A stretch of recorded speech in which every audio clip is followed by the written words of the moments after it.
যেভাবে আমরা সোশ্যাল মিডিয়ায় দেখতে পেলাম একজন মহিলা ক্লার্ককে যেভাবে সেখানকার টিএসসির যে তৃণমূল কংগ্রেসের দলবল নিয়ে যেভাবে মারধর করা হচ্ছে, আমরা ভারতীয় জনতা পার্টি ধিক্কার জানাই। এটা ভীষণ নিন্দাজনক ঘটনা। ভারতীয় জনতা পার্টির সরকার হওয়ার পর যেভাবে ছাত্রছাত্রীদের লেলিয়ে যে ন্যাক্কারজনক ঘটনা করা হয়েছে, একজন মহিলাকে মারধর করা হয়েছে, সেখানে গিয়ে যেভাবে হেনস্থা করা হয়েছে, যেভাবে আমরা দেখতে পেলাম সোশ্যাল মিডিয়ায় ব্যাপকভাবে শারীরিকভাবে অত্যাচার করা হয়েছে, তার যেভাবে চুল ধরে ওনাকে মারধর করা হয়েছে টেনে হিঁচড়ে, আমরা ভারতীয় জনতা পার্টি ধিক্কার জানাই। ভারতীয় জনতা পার্টি সরকার আসার আগে এবং পরে আমরা একটাই কথা বলেছি, আমাদের সম্মানীয় প্রধানমন্ত্রী এবং মুখ্যমন্ত্রী বলেছেন যে ভয় আউট ভরসাহীন। তাই সার্বিকভাবে কিন্তু আমরা এটা মেনে নেব না যে কোনো মহিলার উপরে এইভাবে যে অত্যাচার হয়েছে, আমরা কিন্তু ভারতীয় জনতা পার্টি এবং পশ্চিমবঙ্গ সরকারের পুলিশ প্রশাসন কিন্তু এটা মানবে না। তাই সার্বিকভাবে যারা এই ন্যাক্কারজনক ঘটনা ঘটিয়েছেন তাদের যাতে প্রশাসনের কাছে আবেদন করছি ভারতীয় জনতা পার্টির পক্ষ থেকে, তাদের কিন্তু কঠোর থেকে কঠোরতম যাতে তাদের বিরুদ্ধে প্রশাসনিক ব্যবস্থা নেওয়া হয়। এবং আরও বলতে চাই যে এই ঘটনার পুনরাবৃত্তি কিন্তু পশ্চিমবঙ্গে যাতে বিশেষ করে মালদাতে না হয়। দেখুন, বাবনগোলা জগদল হাই স্কুলের একটি মহিলা ক্লার্ককে সেই স্কুলের উঁচু শ্রেণী ক্লাসের ছেলে মেয়েদের দ্বারা তিনি লাঞ্ছিত হচ্ছেন এবং তাকে সেই ক্লার্কটিকে মারধর করা হচ্ছে। এই ভিডিওটা সোশ্যাল মিডিয়ায় পুরো ভাইরাল হয়ে গেছে, আমিও দেখেছি। অভিযোগ সেই স্কুলের টিআইসি এবং কয়েকটি শিক্ষকের উস্কানিতে এই ঘটনাটা ঘটেছে। অভিযোগ একটি টিসি দেওয়াকে কেন্দ্র করে ক্লার্কের সঙ্গে টিআইসির গণ্ডগোলের সূত্রপাত, তাতেই এই ঘটনাটা ঘটেছে। সেই মহিলা ক্লার্কটির আরও অভিযোগ করেছেন যে এর আগেও সেই টিআইসির বিরুদ্ধে তিনি অভিযোগ করেছিলেন বাবনগোলা থানায়, কারণ সেই টিআইসি তাকে শ্লীলতাহানি সব নানা রকম কুপ্রস্তাবের সেই অভিযোগটি তিনি বাবনগোলা থানায় করেছিলেন।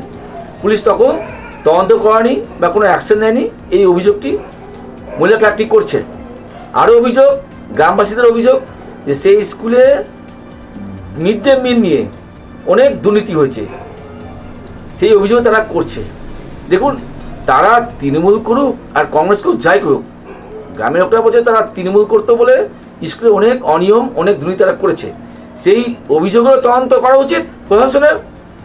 দল তো কোনদিন কাউকে বলেনি যে আপনি টিআইসি হয়ে বা হেডমাস্টার হয়ে যা খুশি তাই করবেন। সেই অভিযোগ তদন্ত করা উচিত এবং এর আগেও যে মহিলাটি বাবনগোলা থানায় অভিযোগ করেছিলেন তারও তদন্ত হওয়া উচিত।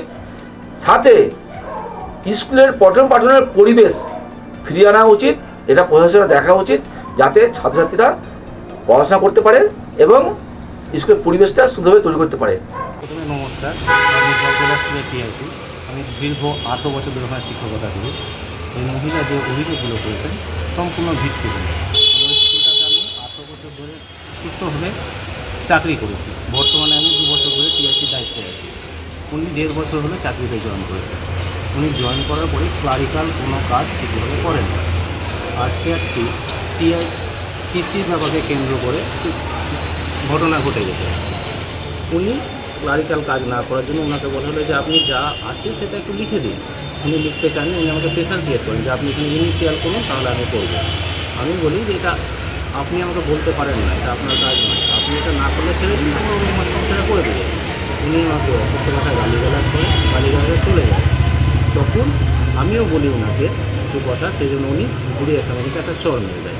তো আমি মান সম্মান নিয়ে তো আমি আমার চেয়ারে বসে পড়ি এবং বাইরে কী হয়েছে আমি কিন্তু কিচ্ছু জানি না। তারপরে কী ঘটনা ঘটেছে কেসটা যখন করতে হবে না, আমরা দেখছি বলে দেখছি। তারপরে কিছুদিন থেমেছিল, আমার পরে আজকে আবার হঠাৎ করে যে কি বলে ওটাকে, যে